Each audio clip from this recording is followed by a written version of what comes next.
Hello, this video is to demonstrate the various kinds of tooling I've designed and manufactured, so you have an idea of what I've worked with as far as metals and plastics and machining processes. So we'll just begin this, and hopefully this will be a light tour and I won't take up a whole lot of your time with too much detail, but here we go. This is a thermoforming tool, and this is a trim piece for a dashboard of a normal car, not a semi-truck or anything, which I've done plenty of. So basically this is going to be a vacuum former, and the customer requested to have it be allowed for pressure forming as well. So this is the vac form part of it with the part, and then the trench for a good shut off, and then of course the top where it would actually shut off with the top of the tool. And this is the pressure forming style if he wanted to use it. So on the back of this in the middle here is a connection point for their pressure hose, and then it hits this baffle plate and presses and allows and pushes the air around the outside of this to disperse it so that it actually would pressure along the outside of the part. So that's his primarily vacuum former with the option of pressure forming.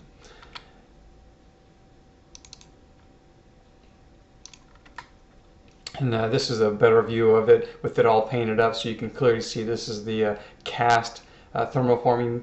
This is the billet that's mounted on top with the little gap in between here to allow vacuum to pull through. And so it's kind of clearer, and you can see the part and you can see the shut off for the pressure former.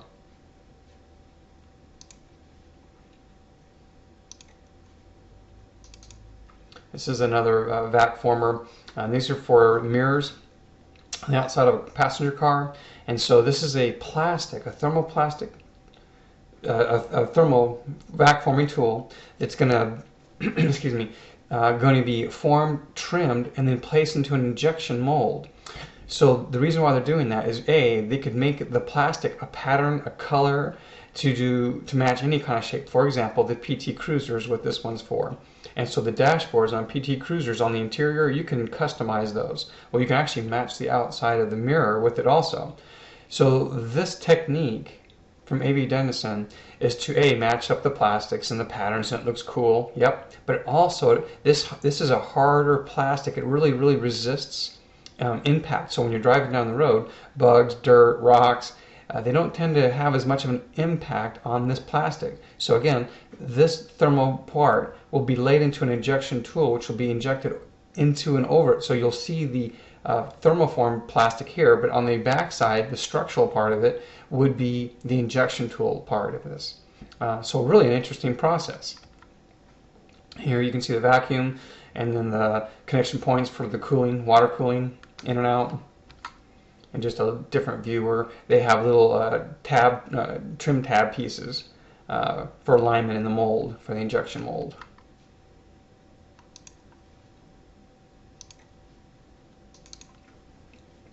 This particular thermoforming project is for a semi-truck. It's the center between the two seats with a cup and a big area for paper, maps, whatever. And the customer wanted to do some prototyping, so we designed this part and cut this in wren shape.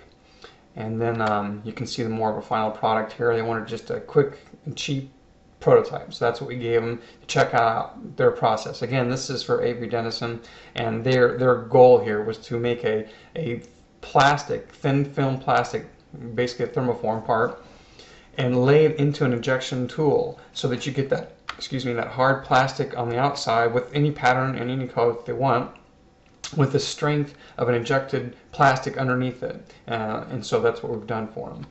So then we went to the production tool, and this is the back side of aluminum billet. The trenches are cut in here to get the cooling and heating lines down close as we can, but also allowing for where we needed to vent out air, or I needed to vent out air for the vacuum process. I made inserts. Okay, so this is the back side of that billet. This is the top side of the billet mounted onto a cast plate, which is what we're going to apply vacuum and insert the cooling water lines in there, cooling heating water lines. So this is a big, large insert, and there's of course going to be a little gap here for vacuum forming. Same thing in this area where the cup holder is. And then these will be the standard vac holes in the female corners of each of those. Alright, so this is the back side of the billet and the casting.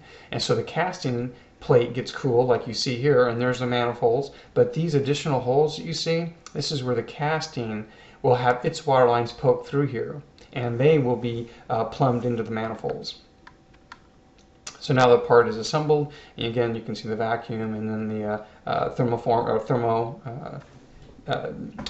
probe, so you can check and monitor the temperature going up to the skin, or very close to the skin of the actual tool itself, to monitor the temperature, process temperature. And then they also wanted the option of doing a pressure former. So this is where this is the top plate that goes on this mold right here, and this is where they can apply pressure if they want to, which would hit a baffle plate and distribute the pressure around the whole part. And there it is right there, the baffle plate.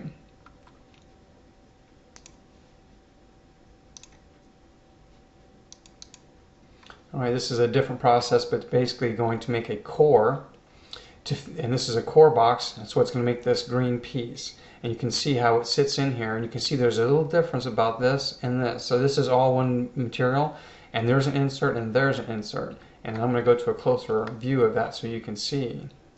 That's not very good yet, but here we go. This is the final product, or the existing product the customer had. And what they wanted was a tool or a core that would give them better teeth in here. Better teeth to hook onto. So it's these teeth. So this is what they started with, and this is what I came up with. Also, and then one of their post processes, they needed to drill out and clear out the stock, because their original core that sat in here did not clear this area out, so I added that in there. So now they've actually gained, they have better teeth definition, and they have a coring that already happens there. So now they just have to do the final finishing of that area, whether it's drilling or reaming. I forgot the process right now, but so there's a close-up of it. You can see my teeth are much more defined in here than that, and also you can see that it's solid, and it won't be after this core is sitting in the new mold. And there's the insert sitting in that block. So a neat process, a neat project. So this is the core that actually came out of here, and you can see the teeth are well defined.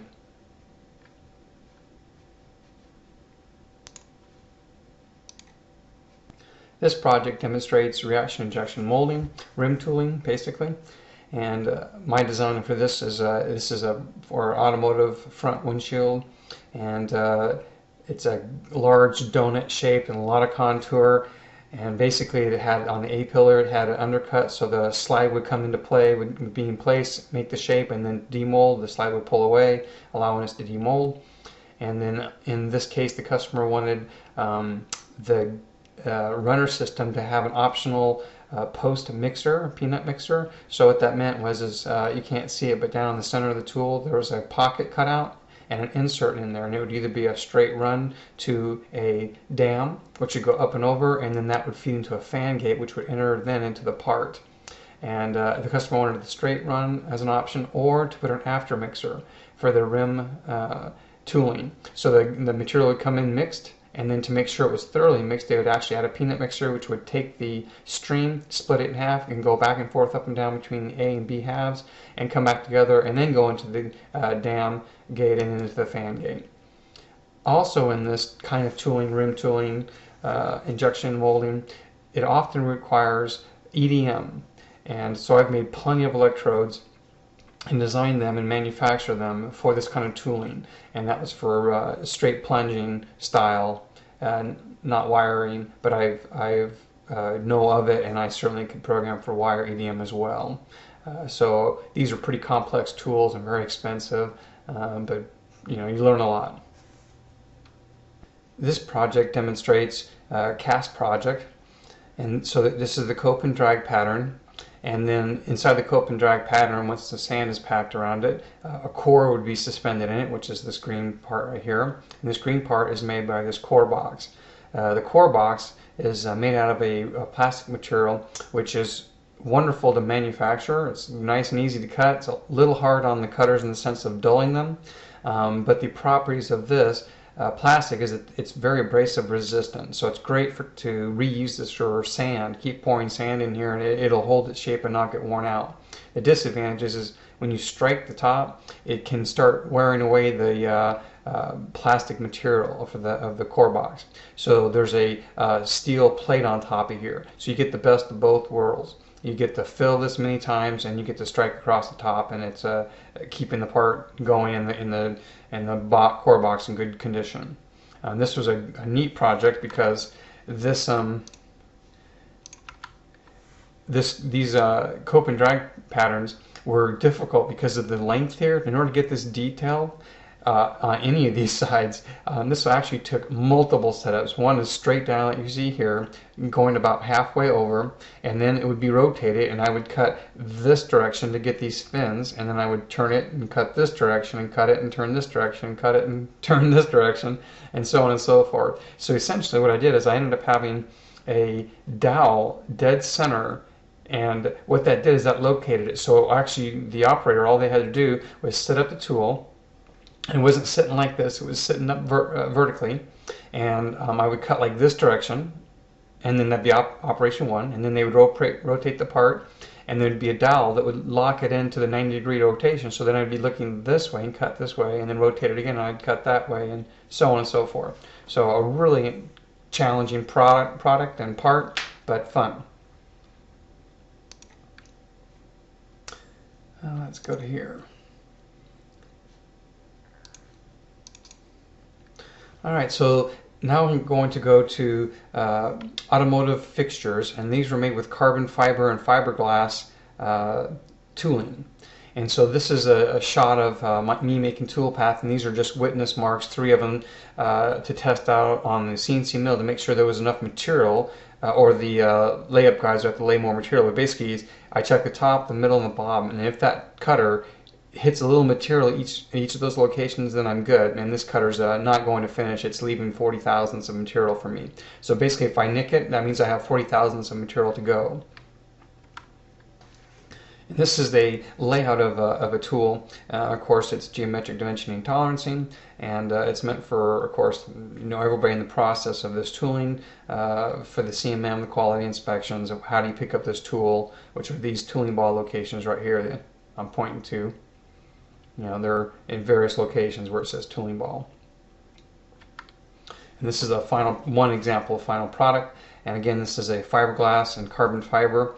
The carbon fiber was pre-impregnated or pre-preg, and so once these were assembled and ready to go, they're actually cured in an oven for the correct time to have all the materials cure. And you can read it here. It's called a sensor tool, and it's because it has a bunch of sensors on here that are going to sense size and shape, and it's 3mm below ISG inside of glass. So there's a lot. Unless you're into this kind of tooling, this may not make a lot of sense to you, but you can get an idea of the complexity of the part.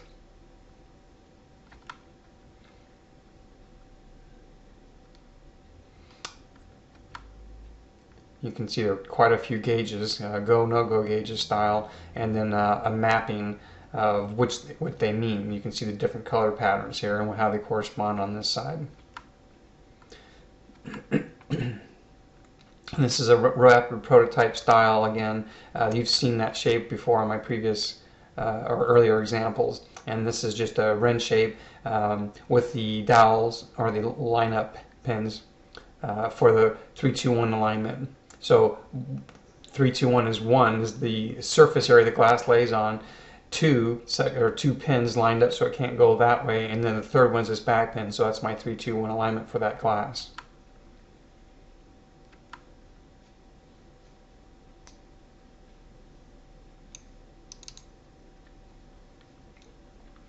And this is all painted up, and you can see it's in process. So it looks nice when it's all painted, but this is where we start out with the wood buck, and the layup gentlemen do their part after I cut the wood buck. They know how to build it. They this is upside down, they do the flat, so when they flip it right side up, it's sitting flat on the surface plate, which means it'll sit flat on the CNC mill. And then I get to this side, and then I'm the one who cuts the top shapes out of here and scribes in all the scribe marks, and these are the tooling ball locations that I later on set and record the actual numbers.